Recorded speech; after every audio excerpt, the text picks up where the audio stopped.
Bonjour, comme prévu, de très sérieuses perturbations dans les transports parisiens. Trafic métro quasiment paralysé, peu ou pas de rame. RER de 1 train sur 2 à 1 train sur 6 et uniquement 40% des bus. Répercussion, bien entendu, embouteillage sur embouteillage, avec des dizaines de milliers de Parisiens, de banlieusards qui rejoignent leur lieu de travail à pied ou en stop quand ils le peuvent, évidemment. Il est d'ailleurs fortement déconseillé de prendre sa voiture aujourd'hui, puisque la CGT a appelé à diverses manifestations dans la journée. Elles devraient toutes soit débuter à Bercy, soit y finir. En ce qui concerne les discussions salariales, c'est aujourd'hui que syndicats et directions négocient à la SNCF, et c'est en fonction des résultats qu'il y aura grève ou non dès ce soir. Sondage Louis Harris, près d'un Français sur deux favorable à un mandat présidentiel de 5 ans et non de 7. À noter dans le Figaro de ce matin une interview de Raymond Barre. L'ancien Premier ministre, il laisse entendre qu'il sera candidat aux prochaines élections présidentielles.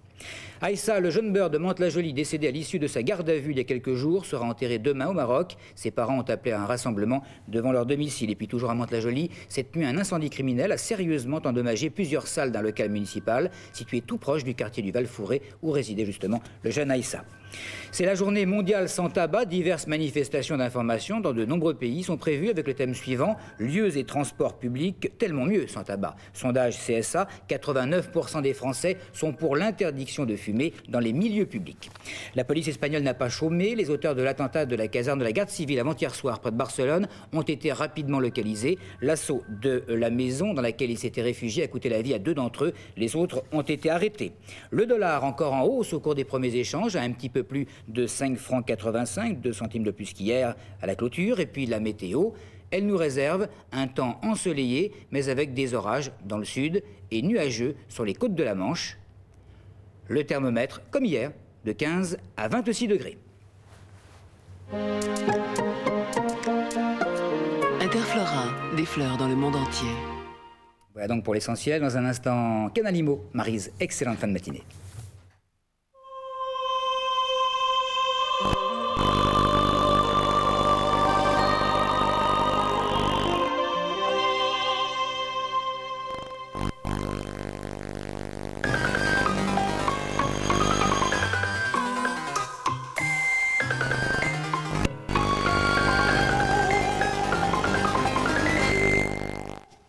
Bonjour, voici l'émission qui va vous faire rêver tout haut, ou en tout cas qui va essayer de réaliser vos rêves. Pourquoi pas?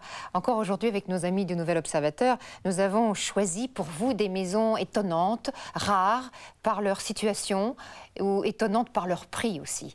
Alors aujourd'hui, je vous propose de commencer notre voyage, c'est pas de coutume d'ailleurs, par le sud de la France, par l'arrière-pays niçois.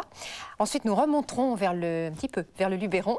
Ensuite, il y aura l'Allier, il y aura l'Anjou, il y aura la Normandie. Pas de Canalimo sans Normandie, le Poitou-Charentes, il y aura le Bordelais, le Lot-et-Garonne, le Cantal et la Haute-Loire. Et puis nous finirons dans la capitale aujourd'hui, avec un très joli programme de grands standings, les Jardins d'Italie dans le 13e arrondissement, pour ceux qui aiment le raffinement, et les ateliers loft. C'est très mode, les ateliers loft. Enfin, nous n'en sommes pas encore là. Avant de commencer notre voyage, je vais vous donner quelques indications pratiques. D'abord, notre téléphone, vous le connaissez, c'est le 49 87 2 3 4 5. Pour nos amis qui appellent de province, vous faites bien le 16 et le 1 avant. Alors là, vous avez 2 heures à partir de maintenant pour réfléchir et pour appeler. Le Minitel aussi, le 3615, code CPLUS à la rubrique IMO. Et là, vous avez un mois entier pour la réflexion. Tout le monde est prêt? On y va? L'arrière-pays niçois, tout de suite. Les Alpes-Maritimes, nous sommes à égale distance de la côte et des champs de neige. Nous sommes à 600 mètres d'altitude, tout près d'un village. La route est en impasse, ce qui met cette ancienne bergerie à l'abri de toute circulation. Elle est absolument magnifique.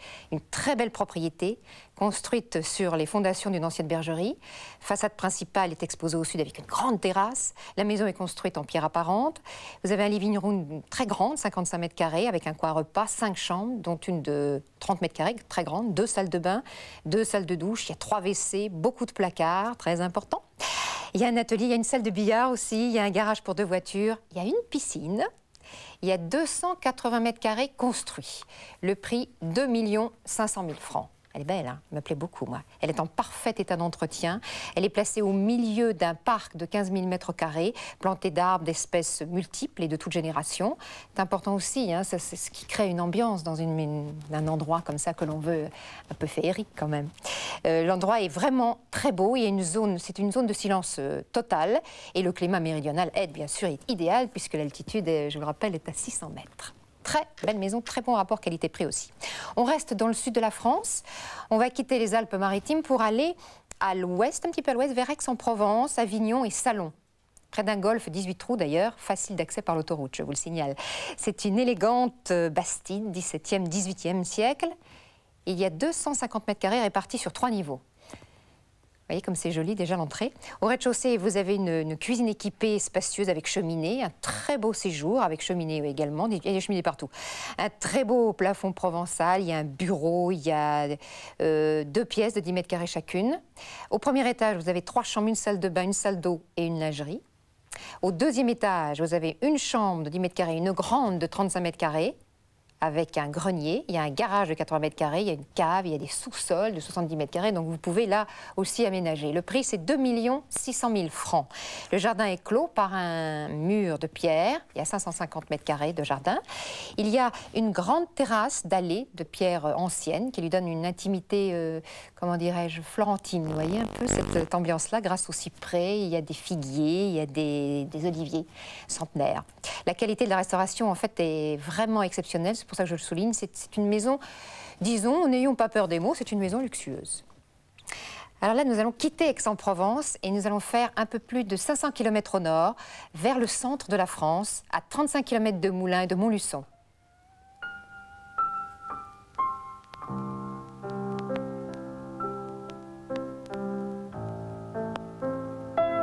Ce petit manoir féodal est situé à quelques centaines de mètres du bourg. Malgré des aménagements intérieurs qu'il a subis, ce château conserve quelque chose de son ancien aspect fier et imposant. Avec ses fossés profonds et à moitié pleins d'eau, sa tourelle restaurée, son ouvrage de défense, ses fenêtres gothiques et la croix de pignon de sa chapelle. Il est difficile d'assigner une date de construction. Un mur percé de fenêtres ogivales à colonnettes rappelle le XIIIe siècle. Il était autrefois un des meilleurs châteaux forts de la région. On y parvenait en traversant une baille ou basse-cour. On se trouvait alors en face du pont-levis, derrière lequel s'élève une tour de défense dont les fondations plongent profondément dans les fossés et que 2 forts éperons recouverts de glacis soutiennent encore. On pénètre dans un étroit couloir que fermait une lourde porte et qui monte jusqu'à la cour intérieure du château. L'aile gauche du château a conservé une fort belle salle qui devait être la grande salle de la maison. Dans la salle voisine, on peut admirer encore une fort belle cheminée du XVIe siècle, les magnifiques parquets ainsi que les plafonds à la française.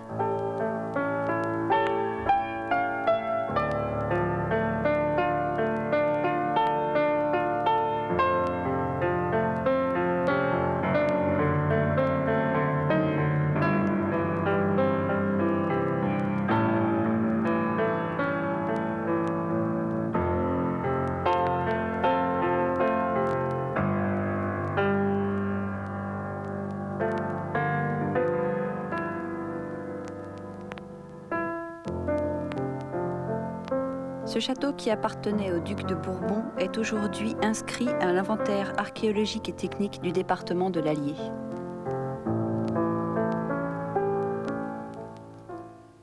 C'est beau, hein, les châteaux comme ça, les images en noir et blanc sur les châteaux féodaux du XIIIe. Il est féodal celui-là, il est très beau, il est classé monument historique, on vous l'a dit. Le prix, 5 millions de francs. C'est pas cher, hein? C'est vraiment pas cher, avec 1,6 hectare de terrain. Alors, je vous rappelle qu'il y a 800 m² habitables, quand même, de beaux éléments anciens conservés, de très grandes pièces avec cheminée un peu partout. Il y a une maison de gardien de 120 m², plus une ferme, 18e, de 100 m² environ. Le château a été entièrement restauré, comme dirait Jacques Dufilot. Sol, peinture, cheminée, électricité, les prises télé, téléphone, tout ça est installé, hein. Il reste à installer les appareils de chauffage et des sanitaires, ça c'est vrai.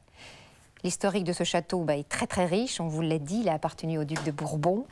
Il conviendrait pour des réceptions, pour des séminaires, pour des fêtes, des mariages par exemple, ou un établissement thermal, pourquoi pas, parce qu'il y a une ville d'eau pas très loin qui est Bourbon-la-Chambaud, qui est pas très loin. Et alors pour les passionnés de F1, dont je suis, j'adore la Formule 1, eh bien le circuit de Magny-Cours est à 50 km. Eh bien oui, c'est à signaler. Alors maintenant l'Anjou. Ah, c'est beau l'Anjou. Nous avons quitté Montluçon pour l'ouest, le vrai, comme dirait Boranger, Saumur, en Maine-et-Loire, à 26 km, près d'un village avec médecins, pharmacie, école et magasins. C'est un ancien moulin à vent que nous vous proposons là, qui comprend une maison de meunier et des dépendances. Alors, au rez-de-chaussée, vous avez un séjour rénové de 25 mètres carrés avec cheminée en tuffeau, poutres apparentes, carrelage en grès de Saintonge, escalier en orme. Il y a une chambre de 29 mètres carrés, cuisine, il y a salle de bain, il y a WC bien sûr. À l'étage, une chambre aménagée dans les combles et il y a une pièce aussi qui est à rénover. Vous voyez, les cheminées sont grandes. Il y a 200 mètres carrés de dépendance, il y a 2 granges, l'état est excellent et il y a vraiment tout le confort.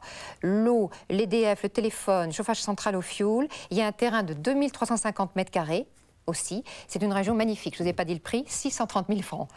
Ah, ça, c'est un très beau rapport qualité-prix. L'affaire est originale. Et puis en plus, c'est une région magnifique. Il y a l'abbaye de Fontevraud, une des plus belles de France, qui n'est pas loin. Quand même, vous le dire. La Normandie, je vous ai dit tout à l'heure, pour vous dire bonjour, pas de Canalimo sans Normandie, ben la voilà.